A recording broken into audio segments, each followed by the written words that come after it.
આજના વિડીયોમાં આપણે ડોસ વિશે ભણીશું. ડોસનું પૂરું નામ ડિસ્ક ઓપરેટિંગ સિસ્ટમ છે.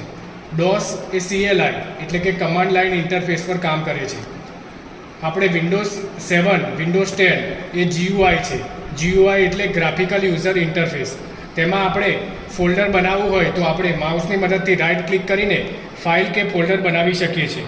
પરંતુ જ્યારે ડોસ એ કમાન્ડ પર કામ કરે છે, જેમાં આપણે ફાઇલ કે ફોલ્ડર બનાવવું હોય તો આપણે ફક્ત કમાન્ડ વડે જ બનાવી શકીએ છીએ. તો સૌપ્રથમ હવે આપણે કમાન્ડ પ્રોમ્પ્ટ ઓપન કરીશું. તો કમાન્ડ પ્રોમ્પ્ટ ઓપન કરવા માટે આપણે સર્ચમાં આપણે અહીંયા CMD સર્ચ કરીશું. CMD સર્ચ કરતાં અહીંયા કમાન્ડ પ્રોમ્પ્ટ દેખાશે, તેના પર ક્લિક કરીશું એટલે આપણે CMDમાં જઈશું. તો અહીંયા તમે જોઈ શકો છો, તમે C ડ્રાઈવમાં છો. C ડ્રાઈવની અંદર તમે યુઝર એસરમાં છો. તો આપણે CD ડોટ કમાન્ડ એ એક સ્ટેપ રિવર્સ જવા માટે વપરાય છે. તો હવે આપણે એસરમાં હતા, તેમાંથી આપણે યુઝરમાં આવી ગયા. હજુ એકવાર આપણે CD ડોટ કમાન્ડનો ઉપયોગ કરીશું, જેથી આપણે C ડ્રાઈવમાં આવી જઈશું. તો C ડ્રાઈવમાંથી આપણે D ડ્રાઈવમાં જવું છે. તો હું અહીંયા D લખીશ, D લખી કોલન લખીશ અને એન્ટર મારીશ એટલે હું D ડ્રાઈવમાં જતો રહીશ. હવે આપણે ડોસ કમાન્ડ વિશે જોઈશું. તો પહેલો કમાન્ડ છે ટાઈમ. આ કમાન્ડની મદદથી આપણે સિસ્ટમનો ટાઈમ જાણી શકીએ છીએ. જો આપણે એડમિનમાં લોગિન હોઈએ તો આપણે આ ટાઈમને ચેન્જ પણ કરી શકીએ છીએ. હવે બીજો કમાન્ડ છે ડેટ. આ કમાન્ડની મદદથી આપણે સિસ્ટમની ડેટ જાણી શકીએ છીએ. જો આપણે એડમિનમાં લોગિન હોય તો ડેટ આપણે ચેન્જ પણ કરી શકીએ છીએ. હવે પછીનો કમાન્ડ છે MD. MD એટલે make directory. Make directory command એ ફોલ્ડર બનાવવા માટે વપરાય છે. તો આપણે D ડ્રાઈવમાં MD વલય એટલે કે વલય નામનું ફોલ્ડર બનાવીએ છીએ. તો આપણે D ડ્રાઈવમાં જઈશું અને D ડ્રાઈવમાં તમે જોઈ શકો છો કે વલય નામનું એક ફોલ્ડર બની ચૂક્યું છે. હવે આપણે વલયની અંદર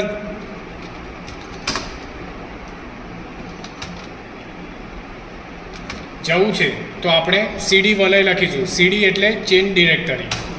તો તમે જોઈ શકો છો કે તમે વલયની અંદર એન્ટર થઈ ચૂક્યા છો. હવે વલયની અંદર આપણે એક ફોલ્ડર બનાવીએ છીએ MD પ્રકાશ. તો વલયને આપણે ઓપન કરીશું. એની અંદર તમે જોઈ શકો છો એક પ્રકાશ નામનું ફોલ્ડર બન્યું છે. હવે આપણે CD પ્રકાશ લખીશું એટલે આપણે પ્રકાશમાં આવી ગયા છીએ અને પ્રકાશની અંદર આપણે એક ફોલ્ડર બનાવીશું MD તોહિત. તો પ્રકાશને આપણે ઓપન કરીશું તો આપણે જોઈ શકીએ છીએ કે તેની અંદર તોહિત નામનું એક ફોલ્ડર બન્યું છે. હવે આપણે બેક આવી જઈએ તો CD ડોટ કમાન્ડ વાપરીશું. બરાબર, આપણે D ડ્રાઈવમાં આવી ગયા છીએ. ટ્રી કમાન્ડની મદદથી ફોલ્ડરની અંદર કેટલા ફોલ્ડર બનેલા છે તે આપણે જોઈ શકીએ છીએ. તો CD અહીંયા હું વલય લખીશ. તો વલયની અંદર પ્રકાશ છે અને પ્રકાશની અંદર તોહિત નામનું ફોલ્ડર છે. હવે આપણે નેક્સ્ટ કમાન્ડ CLS વિશે જોઈશું. CLS એટલે ક્લિયર સ્ક્રીન. તો આ ક્લિયર સ્ક્રીન કરવા માટે વપરાય છે. હવે આપણે આ ફોલ્ડરને ઉડાડવા છે. તો આપણે ફોલ્ડર કઈ રીતે છે, વલયની અંદર છે પ્રકાશ અને પ્રકાશની અંદર છે તોહિત. તો સૌપ્રથમ આપણે તોહિતને પહેલાં ઉડાવવો પડશે. તો તેના માટે આપણે CD વલયમાં જવું પડશે, ત્યારબાદ CD પ્રકાશમાં જવું પડશે. હવે આપણે ફોલ્ડર ઉડાવવા માટેનો કમાન્ડ છે RD. RD એટલે રિમૂવ ડિરેક્ટરી. તેની મદદથી આપણે ફોલ્ડર ઉડાડી શકીએ છીએ. તો RD તોહિત. તો વલયની અંદર પ્રકાશ હતો, પ્રકાશની અંદરથી તોહિત નામનું ફોલ્ડર ડિલીટ થઈ ચૂક્યું છે. હવે આપણે પ્રકાશનું નામનું ફોલ્ડર ઉડાવવું છે. તો તેના માટે આપણે CD ડોટ કમાન્ડ વાપરીશું એટલે આપણે વલયમાં આવી જઈશું અને અહીંયા લખીશું RD પ્રકાશ એટલે પ્રકાશ નામનું ફોલ્ડર ઉડી જશે. તે આપણે જોઈ શકીએ છીએ. હવે ફક્ત વલય નામનું ફોલ્ડર જ છે, તો વલય ફોલ્ડર ઉડાવવા માટે આપણે ડી ડ્રાઈવમાં જઈશું, એટલે સીડી ડોટ ડોટ કમાન્ડ વાપરીશું. હવે અહીંયા હું લખીશ RD એટલે રિમૂવ ડિરેક્ટરી વલય. તો અહીંયા જોઈ શકો છો કે વલય નામનું ફોલ્ડર પણ ઉડી ગયું છે. dir કમાન્ડની મદદથી આપણે dir એટલે ડિરેક્ટરી, તો આપણા ડી ડ્રાઈવમાં જેટલા ફાઇલ અને ફોલ્ડર છે તે બધાનું લિસ્ટ બતાવે છે.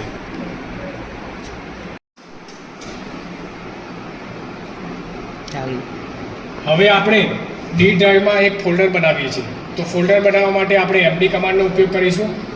md એટલે મેક ડિરેક્ટરી તોહિત. તો આપણે એક તોહિત નામનું ફોલ્ડર બનાવીએ છીએ. તો આપણે ડી ડ્રાઈવમાં જોઈ શકીએ છીએ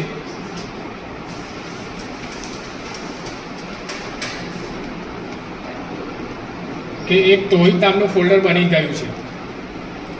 હવે આપણે તોહિતની અંદર જવું છે, તો આપણે cd એટલે કે ચેન ડિરેક્ટરી કમાન્ડ વાપરીશું. તોહિત. તો હું ડી ડ્રાઈવમાંથી જે તોહિત નામનું ફોલ્ડર હતો તેની અંદર હું એન્ટર થઈ ચૂક્યો છું. હવે આપણે આ ફોલ્ડરની અંદર એક ફાઇલ બનાવીશું. તો ફાઇલ બનાવવા માટેનો કમાન્ડ છે કોપી કોડ. તો આ ફોલ્ડરની અંદર હું મનોજ નામની એક ફાઇલ બનાવું છું. તો અહીંયા મારે જે ટેક્સ્ટ લખવો હોય હું લખી શકું છું, હેવ એ નાઇસ ડે. ત્યારબાદ આને સેવ કરવા માટે F6 અથવા Ctrl-Z કમાન્ડ વાપરવો પડે છે. તો હું અહીંયા Ctrl-Z કરીશું, એન્ટર મારીશ એટલે આ એક ફાઇલ કોપી થઈ ગઈ, એટલે એક ફાઇલ બની ચૂકી છે. હવે આ ફાઇલ જોવી હોય તો હું અહીંયા આગળ તોહિતની અંદર એક મનોજ નામની ફાઇલ બની ચૂકી છે, તેને હું ઓપન કરીશ. તો આપણે જોઈ શકીએ છીએ હેવ એ નાઇસ ડે એવું લખેલું આવી ગયું છે.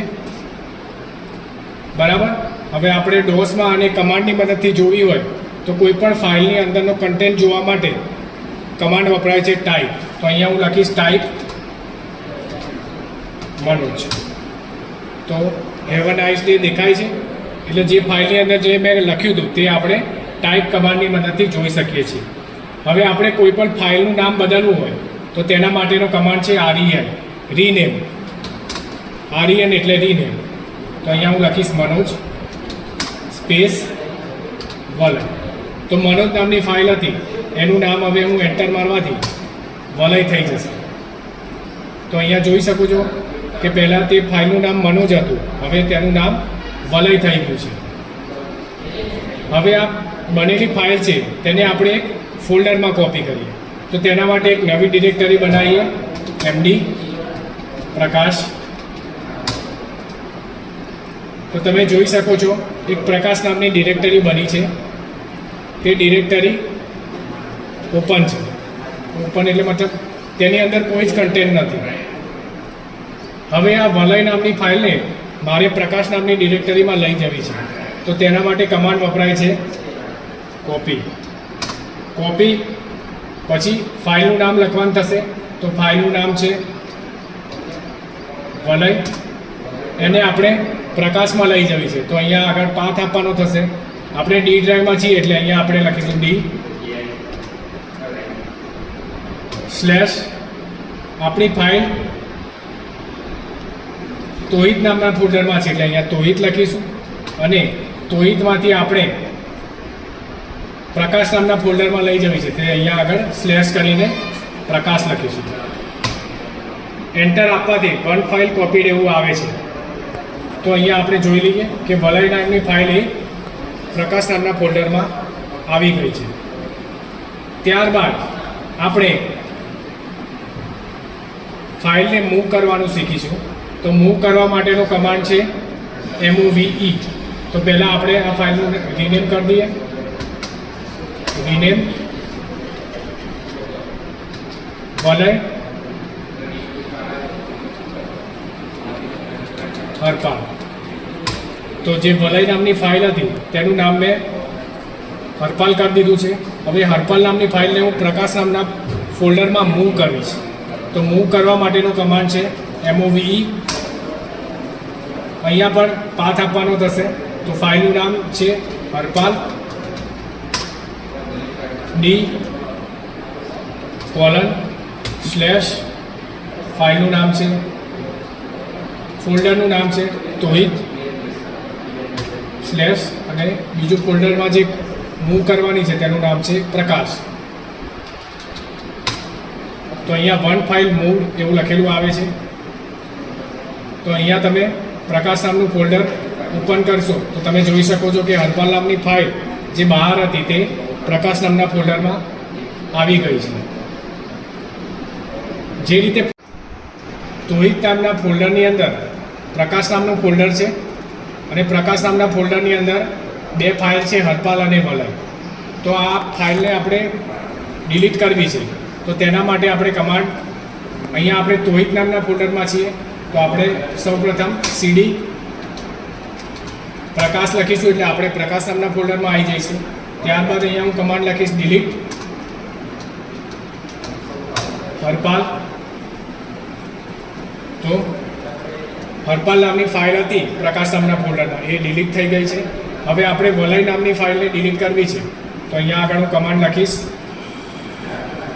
ડિલીટ વલય. એન્ટર મારીશ એટલે અહીંયા જોઈ શકાય છે કે વલય નામની ફાઇલ પણ ડિલીટ થઈ ચૂકી છે. હવે આપણે પ્રકાશ નામનું ફોલ્ડરને ડિલીટ કરવું છે તો તેના માટે મારે એક સ્ટેપ રિવર્સ આવવું પડશે. તો રિવર્સ આવવા માટેનો કમાન્ડ છે CD:. ત્યારબાદ અહીંયા હું લખીશ ફોલ્ડર ઉડાવવું હોય તો તેના માટે કમાન્ડ છે RD. તો અહીંયા તમે જોઈ શકો છો કે પ્રકાશ નામનું ફોલ્ડર હતું તોહિતમાં તે ડિલીટ થઈ ચૂક્યું છે. હવે મારે તોહિત નામનું ફોલ્ડર ડિલીટ કરવું છે તો તેના માટે એક સ્ટેપ બેક આવવું પડશે. તો CD:. અહીંયા હું લખીશ RD તોહિત. તો તમે જોઈ શકો છો કે તોહિત નામનું ફોલ્ડર હતું તે પણ હવે ડિલીટ થઈ ચૂક્યું છે. હવે આપણે DOSમાંથી બહાર આવવા માટે આપણે એક્ઝિટ કમાન્ડ આપીશું એટલે આપણે DOSમાંથી બહાર આવી જઈશું.